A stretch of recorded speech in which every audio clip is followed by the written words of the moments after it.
Let's bring in Gary Parrish, CBS Sports college basketball columnist, TV analyst, who joins us now. Gary, good morning. How are you? Everything's great. You okay? Yeah, you just play. I mean, once you throw the ball up, Gary, then I play. That's it. I've been through it, so good luck, but you'll make it through. Thank you, Gary. Thank you. All right, most likely to be traded tonight is who? I wouldn't be shocked if we see a whole lot of movement among lottery picks. I mean, you could see the Sacramento Kings taking somebody at number 2 and then immediately moving him so that they can move down to maybe select Michael Porter Jr. a little lower in the lottery. So while it's been a relatively calm past few days and weeks, I think now, because there's so much uncertainty, basically 2 through 7 or 8 or 9 in the NBA draft, that you could see any of these prospects walk onto a stage, put on a hat, and then immediately have to take that hat off and put on a different team's hat. I mentioned this at the start of the show. With an NFL pick, I give a 3-year window before you truly assess the value or, if a team did well or the player. It feels like with the NBA, it's almost a 5-year window, to be fair to them, because I would have looked at Victor Oladipo and said he was a bust. But now 5 years out, I'm looking back, and Victor Oladipo, certainly not a bust. Anthony Bennett, we know, is a bust. These kids are 18 and 19, Gary. It's getting harder and harder to project how good they're going to be and when they're going to be good. Well, that's exactly the reason. It's because in the NFL, you're largely drafting 21, 22-year-olds, sometimes even older. And in the NBA, certainly in the lottery, you're usually drafting a 19-year-old. Sometimes, and this will happen tonight, an 18-year-old. And so I always find it interesting that leading up to the draft, we're talking about these prospects in absolute terms. Like, this guy's guaranteed to be a star. This guy's not going to be much. And yet we're surprised every single year because as good as the people running these franchises are, and as much energy and time is spent evaluating the prospects, it's still very much a hit or miss game. You can look at any lottery from any year, and there are guys that we all thought would be great who just aren't, and guys that we didn't see greatness in them who turn into something relevant in the NBA. It's not easy doing the job that these people are asked to do tonight. The player with the least question marks is who?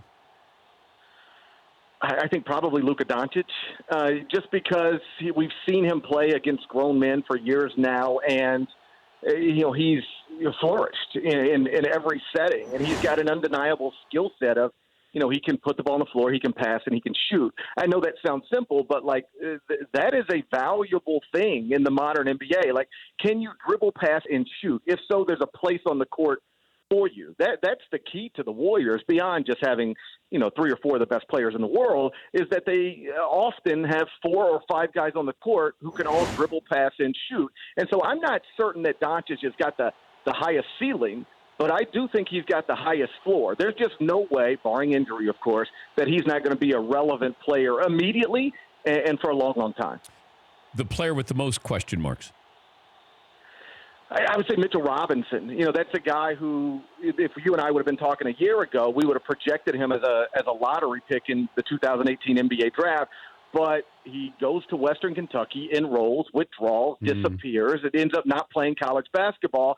So there's question marks about his decision making and the people around him. But also, we haven't seen him the way we've seen Marvin Bagley or DeAndre Ayton in college. But he was, talked about in similar circles, through his prep career. So I think somebody late in the first round or early in the second round is going to be able to take a swing on him, and they could get a future all-star because he is that talented. Or they could get a guy who's not in the league in 4 years because he does have those kinds of questions attached to him.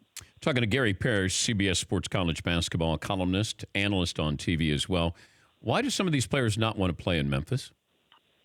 It's tough to deal with. I live in Memphis. I make it my home. So when you see one after another refuse to work out, refuse to provide medicals, it does become a little, interesting. But the 2 prospects that's been attached to, Jaren Jackson and Mohamed Bamba, I actually think if you look at their situations independently, it sort of makes sense. So, their range is very small. And so they could either, one, go as high as 3 to the Atlanta Hawks, but they're not either one dropping further than 5, 6, or 7. And when you look at some of the franchises drafting in that range, it's the Dallas Mavericks, big market. It's the Chicago Bulls, big market, and also opportunities where they are going to be bigs in this league, and you can go into those other franchises and sort of be the focal point of that right from the jump. Whereas if you go to Memphis, particularly in a league where you can hardly play two bigs at all anymore, you're playing behind Marc Gasol immediately. So I think some of it is market size, some of it is the perception of the direction of the franchise, but some of it is those are two bigs who don't want to play behind Marc Gasol. So I understand it, even if I know it's frustrating for Memphians and the Grizzlies franchise. Where do you stand on Trae Young?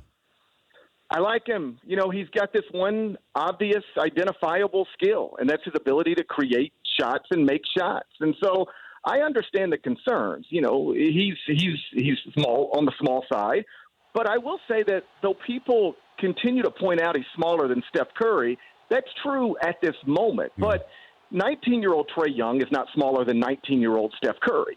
And he had a better freshman season at Oklahoma than Steph Curry had at Davidson. So I'm not projecting him to be the next Steph Curry, because that's a two-time MVP, three-time world champion. I'm not projecting anybody to be that. But I do think that, you put the ball in his hands and, surround him with better talent than what he was able to play with at Oklahoma, and he's going to be a high-level NBA player. In fact, like to circle back to the Grizzlies, assuming that DeAndre Ayton, Marvin Bagley, Luca Doncic are off the board in some order, 1, 2, 3, I would seriously consider Trae Young with that fourth pick, or seriously consider moving down to get Trae Young. I'm a believer in him. But I also think that we talk ourselves into draft prospects and we talk ourselves out of draft prospects. And certainly it comes down to this usually every NBA draft. Well, who's he going to guard? And if we said that about Steph Curry, which we did, and Steve Nash, which we did, at the top end of this, they couldn't guard anybody. But I need the ratio of what you're going to give me offensively to what you give up defensively. And Nash and Steph Curry, that ratio certainly leans in their favor. But with Trae Young, that's my big concern. Is he going to have enough upside offensively that I don't care how he is defensively? Where do you stand on that? I think he's got the skill set to do it, and he certainly, I think this gets glossed over sometimes. He did things at the collegiate level that literally had never been done by any Division I player. I don't care if you're talking about Steph Curry, James Harden, John Wall, doesn't matter. And so you're exactly right. Like, if you're good enough on the offensive end, we're willing to deal with it on the defensive end. Evidence being James Harden, first-team All-NBA, Damian Lillard, first-team All-NBA.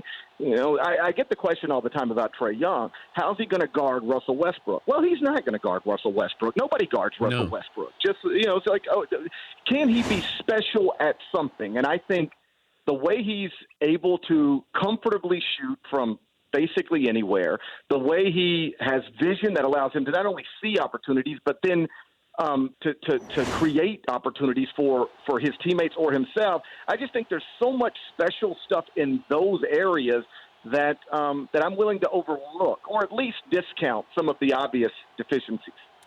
I know you do a great job covering college basketball with the one and done and the possibility of maybe 2021, 2022. How would you handicap what you think is going to happen? What will that mean for a senior in high school, and when?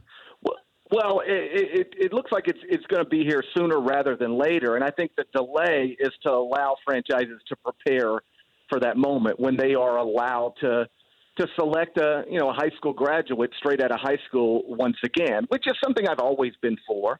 I will not like not having the Anthony Davises and the Kevin Durants and the players of that level, in college, because it's fun to watch them, it's fun to write about them, it's fun to talk about them, but they don't belong in college. Like they're uniquely gifted and obviously capable of playing that sport for a living. So, if somebody's willing to draft them, let's let that happen. And so it'll impact college basketball to some level.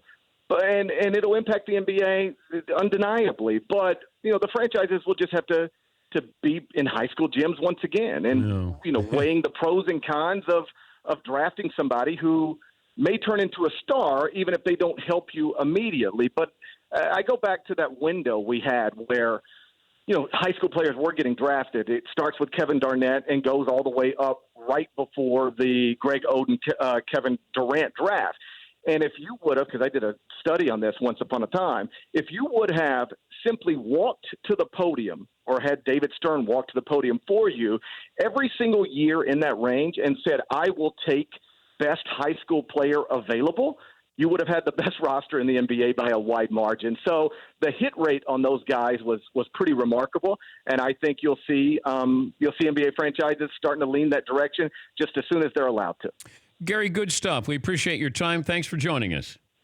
Thanks, Dan. I'll see you. That's Gary Parrish, CBS Sports College basketball analyst. For more Dan Patrick Show, tune to Audience Channel 239 on DirecTV or download the Dan Patrick Show app.